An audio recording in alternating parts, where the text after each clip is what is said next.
Ben never thought he'd be the kind of man to show up unannounced at his wife's apartment in California, but when he heard her voice through the door, laughing softly with another man, he felt his world split apart. Flashbacks of late nights and whispered promises played in his mind, but now, he stood outside her door, flowers in hand, realizing his marriage was built on lies. As he navigates the fallout of betrayal, Amy grapples with regret and longing for a future that will never be, while her lover, Josh, watches his own family teeter on the edge. With lives intertwined by hidden desires, they're forced to reckon with the question, were those moments worth the years of heartbreak that followed? I'm a 37-year-old guy, and for the past 2.5 years, I've been married to my wife, Amanda, who's 32. Pinpointing one single moment that sums up everything that's happened between us would be tough, but I think things took a nosedive after this one irritating phone call. I remember it like it was yesterday. I was sitting in the living room, catching up on the football highlights I'd missed the day before, when her phone started ringing. Annoyed by the interruption to my game, I grabbed the phone, walked it over to her in the kitchen, and told her she had a call. Just as she answered, the phone started ringing again. I could see she was already getting worked up, which didn't surprise me.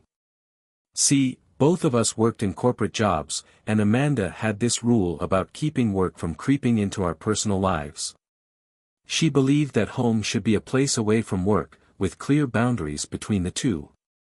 She was careful about her privacy and had encouraged me to do the same, no work calls on weekends, only emails for urgent stuff.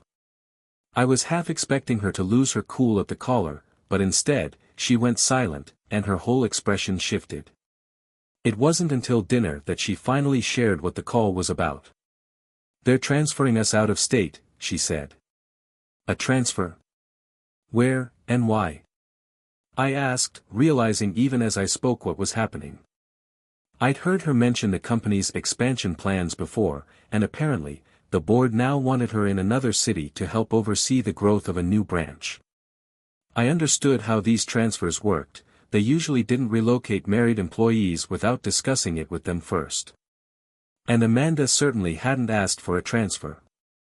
When I suggested she turn it down, she explained that this wasn't just a move, it came with a promotion, the one she'd been working so hard for her whole career. It was clear that this was no small decision. Amanda had been pushing hard for this. She'd volunteered for extra projects, worked long hours, and made sure her team of 7 was always on top of their game.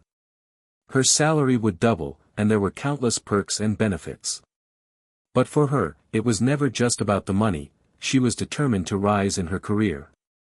"What do you think I should do?" she asked me. All I could say was, "It's not your fault, but this puts me in a rough spot." I had two options. I could ask her to turn it down and give up on the promotion she'd fought so hard for, or I could support her and let her go for the chance of a lifetime. I'd heard of marriages surviving long-distance arrangements. Sure, it wasn't common, but I figured if other couples made it work, we could too. I didn't want to be the one to hold her back, so I said, "I'll support you, whatever you decide. We'll find a way to make it work." I believed, at that moment, that I'd made the right call. She seemed so thrilled, and I convinced myself that if other people could keep their marriages alive despite long work trips or months apart, then we could too. But thinking back, I realized she hadn't really given me much choice. If I had asked her to stay, she probably would have, but it might have led to resentment, and maybe even the end of our marriage. I hated the idea of her being so far away, but between losing her altogether and supporting her career, letting her go felt like the lesser of two evils. That evening, she kept thanking me for understanding, but something inside me was unsettled. A part of me felt like she'd maneuvered me into agreeing. She'd led me right where she wanted, and I'd taken the bait. Still, she seemed genuinely excited as she set up her travel arrangements. We talked a lot about how we'd keep things together, deciding to call each other every day to stay connected to each other's lives. Honestly, I never even considered the possibility of her cheating. Amanda was too driven, too focused on her career goals for something like that. Her company agreed to give her 5 days off each month to come home. "It'll be fine," she said, right before boarding the plane. Little did I know, that moment was the real end of our marriage. Like all long-distance relationships, we started out with daily calls. I even got her a Bluetooth earpiece so we could chat while she worked. For the first 2 months, it felt like things were on track, maybe even better than before. We talked more, and I learned more about her day-to-day than I ever did when we lived together. For a moment, it felt like prioritizing her career over my needs had been the right move. But then, 2 months ago, she called me one morning to cancel her trip back to Michigan. Her company's performance had slipped over the last 3 months, and she needed to recruit more skilled administrators to help her out with the workload. I was okay with Amanda staying in California a little longer since I was right on the verge of finalizing a huge deal myself. This deal was set to bring in a significant payout, enough to give me way more freedom with my time, so I could finally spend more of it with Amanda. I kept this deal under wraps, planning to surprise her once everything went through. The timing felt perfect, waiting just 5 more days to surprise her seemed like a small price for the years ahead where we'd have more time together. To stay focused, I avoided distractions and didn't call her during this stretch, which turned out to be the longest we'd gone without talking. We kept it to short texts on WhatsApp, but both of us were too swamped for any deep conversations. I'm telling this now because a friend of ours recently accused me of being cold and manipulative, hearing only part of the story. But, as I see it, I was anything but that. Eventually, the deal went through, and everything was about to be wrapped up. This deal was a game changer, one that would set my family's financial future. In fact, it was with my very first client, and it was going to put me among the top earners in the country. That night, as I waited for the final confirmation, I fought the urge to call Amanda right away. I wanted to share everything that had happened and tell her how our lives were about to shift. Instead, I decided to plan a surprise vacation, complete with tickets, a hotel, meals, and a list of all the sights we could see together. While scrolling through WhatsApp that night, I stumbled across her story, a photo of her hugging some guy named Ryan. He looked about mid-30s, dark hair, blue eyes, and a close, friendly smile. I knew of him. He was the first person she hired when she started this new job, someone she often said was dependable and understood the company well. Under the picture, she'd captioned, "Dark times reveal angels." That should have been my red flag. But instead, I pushed it aside and focused on my plan, deciding I'd surprise her in person. I booked a ticket to California. Before heading over, I called her office in Michigan to see where she was and if she'd be in for a surprise visit. A friend of ours who worked as the receptionist promised to keep my arrival a secret. On the flight, I played out her reaction in my mind, how she'd respond when I told her the deal had gone through. I went directly to her office from the airport, eager to take her out to dinner to share the news. But when I got there, I was told she hadn't shown up that day. I asked for her address, and as I left, the receptionist seemed a bit thrown off when she realized Amanda was married. I didn't press her on it. Amanda liked keeping her private life private. After climbing up 4 flights of stairs to her apartment, I stopped at her door with a bouquet hidden behind my back. Just as I was about to knock, I heard her voice inside, a low moan, and a man saying, "Keep going." My stomach dropped. It took her only 5.5 months to cheat on me. I felt this intense, boiling rage, but I knew I had to stay calm. Without making a sound, I left her door and headed back to the office. I found the receptionist, thanked her for helping me, and gave her a $100 tip to keep quiet about my visit. I stayed at a nearby hotel that night, ready to see how things would unfold. Over the next few days, I kept a close watch on her, following her schedule in a rental car. She had a predictable pattern: work, yoga, and back to her place. She didn't seem to have any clue I was nearby. It was easy to see she spent a lot of her free time with Ryan, and it wasn't hard to figure out he was the one she was cheating with. I tried calling and texting her, but she kept using work as an excuse and kept asking for space, saying she needed to sort out her career. At that point, I knew I couldn't keep letting her manipulate me. I prepared the divorce papers and waited for her to come home with Ryan. From what I could tell, they spent most of their time together in bed. When I arrived at her place one evening, I heard the familiar sounds of them inside and unlocked the door quietly. I recorded a full minute of their night together before I made my presence known. When she saw me, she scrambled to get dressed, and while it was sad and humiliating, I felt a strange sense of power in that moment. As she pleaded with me, I told her I'd share the video with her coworkers and family if she didn't sign the divorce papers right there.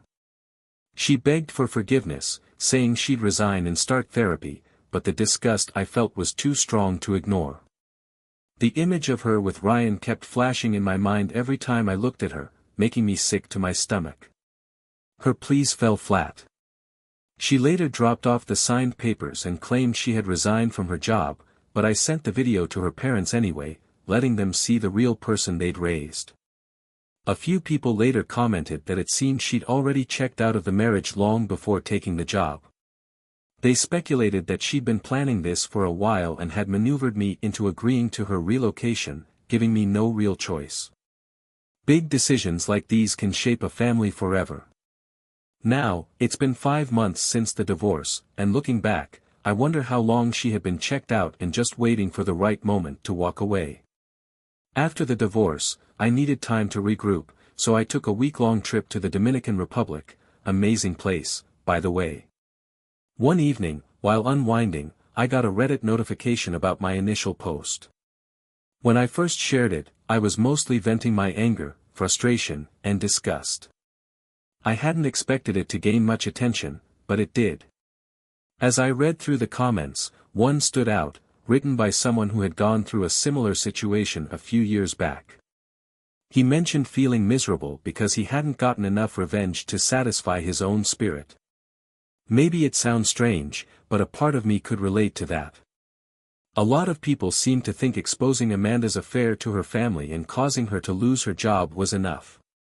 And, yes, it was a little satisfying to watch her relationship with her family crumble because of that video. But it still felt like I hadn't fully balanced the scales. Last I heard, she was living in a cheap motel and working at a nightclub, which honestly seemed fitting for a cheater. Then, about 3 weeks after I got back from the Dominican, she showed up at my door, pleading for forgiveness and begging me to take her back. It was something to see. Her eyes were swollen and red, probably from crying or whatever mess she'd gotten herself into. Honestly, it didn't matter to me anymore, she was already an emotional wreck. But I was still curious about the guy she cheated with, Ryan. So, I let her in, and she thought I was softening up, maybe even reconsidering the divorce. She started explaining herself, claiming she never thought I'd actually go through with it. She even said she'd lost her parents' respect and thought I'd punished her enough. I decided to test her honesty with a question I knew she'd likely fail. I asked her how many times it had happened. She swore up and down it was only once, but after all I'd seen and heard, that was hard to believe. My dad used to say, it's nearly impossible to look someone in the eye and lie, but she proved him wrong. I didn't know the exact count, but I had a pretty good idea that it wasn't a one-off. If I hadn't been tracking her movements those first 2 weeks back in Michigan, I might have fallen for her lies. Her usual plea for privacy was a joke at this point. Then, as I dug deeper, I learned that Ryan was married too, which made me even angrier. I figured I had a chance to get back at him, too. I didn't have to be an award-winning actor, all I needed was to let Amanda think I was open to reconciling. I told her I'd need some time to consider it, then immediately sent that video to everyone who knew her, including her office friend. Next, I booked a flight back to Michigan to dig into Ryan's life, armed with the information I'd pieced together from Amanda. I rented an apartment close to his place, keeping an eye on him while I planned my next steps. Meanwhile, I spent time observing his wife, Amy. She was a striking woman with blonde hair, gray eyes, and an engaging smile. At first, I thought about trying to win her over to get back at Ryan, but as I got to know her, my feelings changed. Amy turned out to be a genuinely kind person, and we developed a friendship that was closer than I expected. Through our conversations, I learned that Ryan had lost his job and was desperately job hunting to keep up appearances with Amy. She opened up about how their marriage had become rocky, with him barely paying her any attention. Unknowingly, she was giving me all the ammunition I needed. When the time felt right, I told Amy the truth and showed her the video that had haunted me. She believed me right away, and we planned how she would confront him. Though I wasn't there to witness the showdown, I made sure he knew who was behind his troubles. The last I heard, he was facing deportation. Now, for the first time, I can say I feel a sense of closure. I made sure the truth spread, sending letters and messages to everyone connected to Ryan and Amy. I sent messages to family members, friends, colleagues, even Facebook acquaintances, everyone who should know. In each message, I let people know this wasn't about hate or vengeance but about revealing the truth. I know not everyone would agree with what I did, but for me, it was the only way to truly close this chapter of my life. I've accepted the consequences of my choices, so let's get this out in the open. Take a look at the first attachment. It's a photo of Amy and Josh sharing an intense kiss at a company picnic about 3 months ago. They thought they were being discreet, but a friend of mine, who was there with his kids, happened to see it.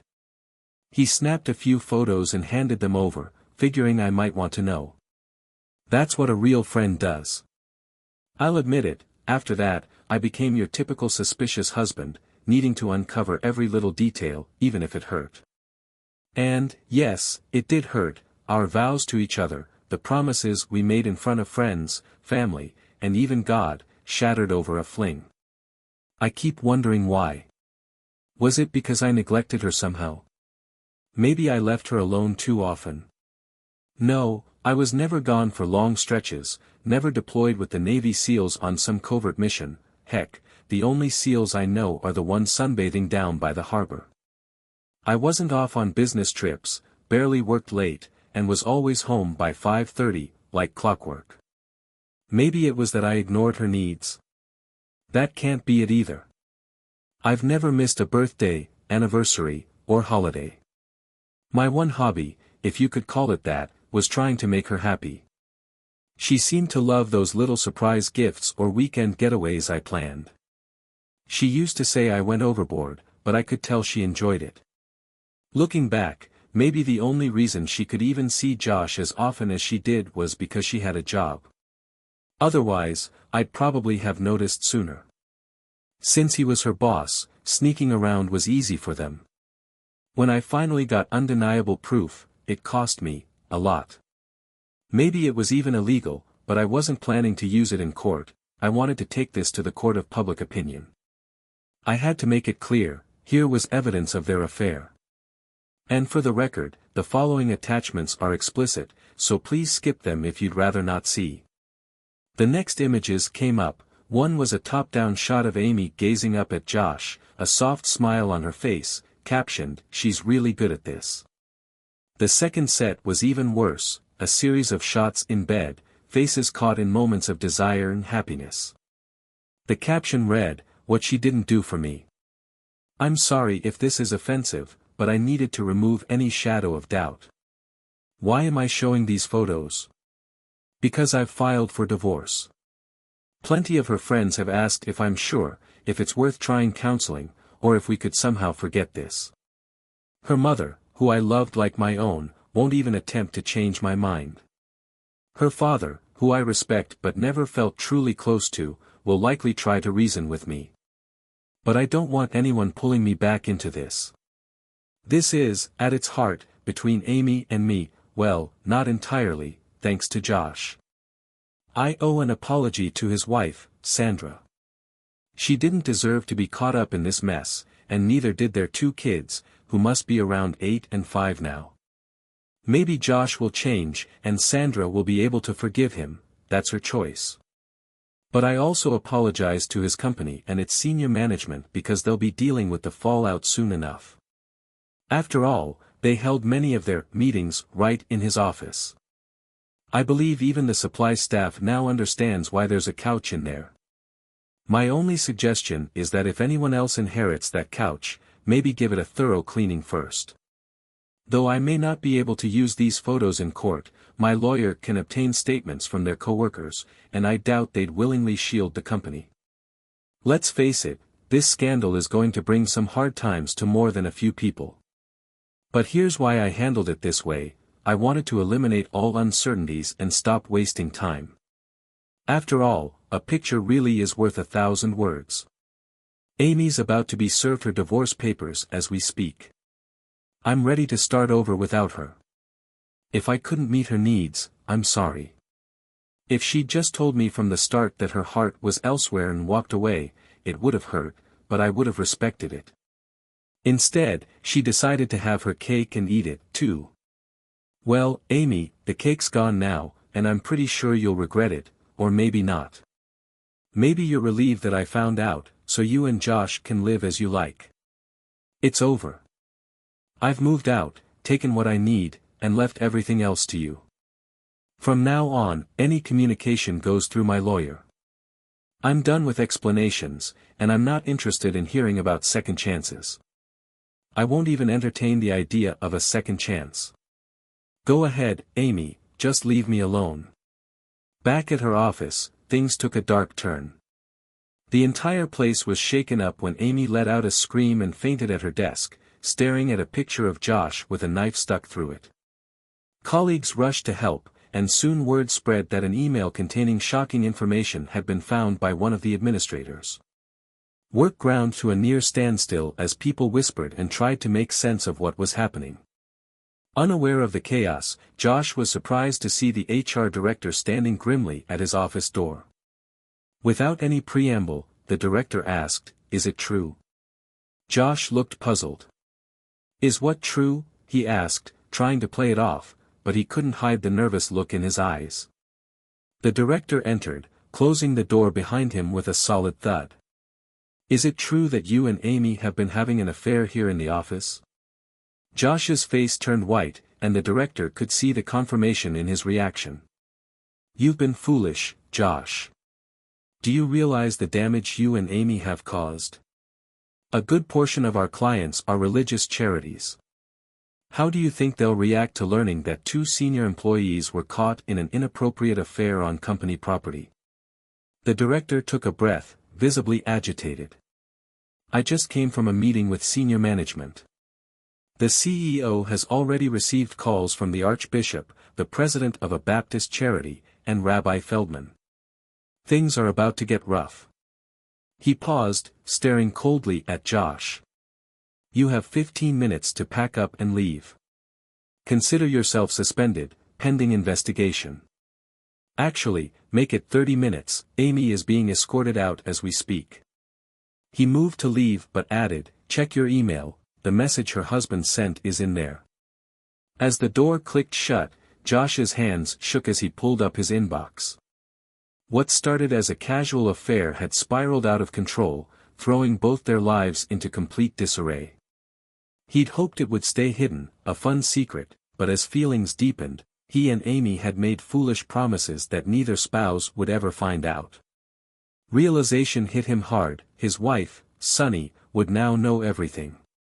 In a panic, he called her, and to his surprise, she answered, her tone flat and icy.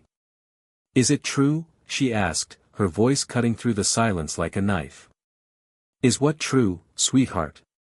Josh stammered, feeling trapped. "Josh, you get one chance to tell me the truth. Just one. Lie to me, and any future discussions will go through our lawyers." "So, is it true?" The walls were closing in, and he knew he loved her. He just had no way out. "I'm so sorry, honey, yes, it's true," he admitted. She cut him off, voice steady but sharp. "I'm packing 2 suitcases with your things. They'll be in the garage. Come get them while I pick up the kids from school. I'd go myself, but one of us needs to act like a responsible adult here, especially with kids involved. For now, I'll tell them you're on a business trip. But understand this, Josh, if I decide this marriage isn't worth saving, you're going to be the one explaining to our children why their dad doesn't live with them anymore. They may not understand now, but they will in time. I hope this doesn't drive them away from you." Her voice faltered momentarily before a piercing yell came through. "Damn you!" She ended the call, leaving him holding his phone as if it were a venomous snake, before it slipped from his hand. Almost immediately, the phone rang again, this time displaying Amy's name. He hesitated, then picked up. For a moment, all he could hear were her muffled sobs and sniffles. Finally, she spoke, her voice so quiet he barely recognized it. "Josh, what are we going to do? I can't lose him. He's my whole life, and we just started planning a family. I don't know how to go on," she choked out. Josh felt a strange, heavy sadness settle over him for the 20th time that day. "What have we done?" he whispered. "I feel the same way about Sonny, but let's face it, Amy, I don't see a happy ending for either of us. If we truly loved each other, maybe we'd take this chance to be together. But we both know that wasn't what we wanted. I liked you, and you liked me, but it was never supposed to turn into this." Pausing, he took a deep breath. "Our careers are ruined. If not now, then soon enough. Sonny's kicked me out, and I don't know if there's any coming back. I'm really sorry for Ben. Do you think if I spoke to him, explained that there was no love here, it might help?" "No," she replied firmly. "The best thing for you right now is to stay as far from us as possible. Every time Ben sees you, he'll remember this mess. He's never been violent, but he's never been hurt like this, either. I'll reach out to you if I think it's a good idea, but right now, no, I don't think it is." She paused. "All it would take is for someone to catch us talking, and that would undo any hope of rebuilding our lives." Josh exhaled, finally understanding. "I never wanted to hurt you, Amy. But I get it now, there's no going back." "I know," she sighed. "I hope things work out with Sonny." And with that, she hung up. "I know how much you love her. I still can't believe we were that foolish," Amy said before finally hanging up. With that, she left Josh alone with his thoughts, facing the weight of their choices. As for Ben, he kept his promise, he never spoke to Amy again. He refused to cooperate with negotiations, turned down any attempts at counseling, and even opted to face contempt charges rather than engage with her. Showing up at the courthouse, Ben was served with the contempt charge and left police officers confused when they took his statement but couldn't find grounds to hold him. The judge expressed some disbelief but sent him to jail on weekends, releasing him Sunday nights so he could work. Eventually, Amy canceled the counseling sessions, realizing there was no turning back. The divorce process dragged on for nearly a year, and Amy held on to a faint hope that Ben might change his mind. But any remaining hope faded when her mother saw an announcement for Ben's upcoming wedding. The news hit Amy hard, and on Ben's wedding day, she drank heavily for the first time in years. While time hadn't fully healed her wounds, it softened them enough for her to move forward. She dated again and had 2 serious relationships, though she didn't share much about her past.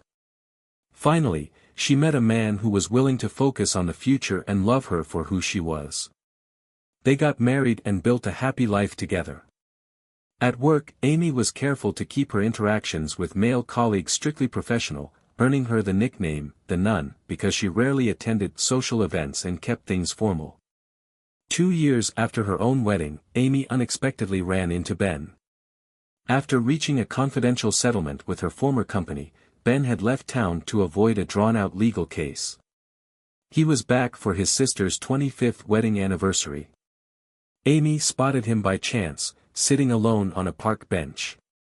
She almost didn't recognize him, he looked thinner, with a touch of gray in his hair.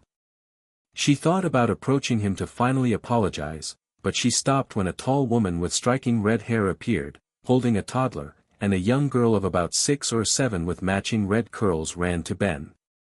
Ben lifted the little girl into his arms, kissed the woman, and the 3 of them walked off together. In that moment, Amy realized she was glimpsing a future that was once meant to be hers.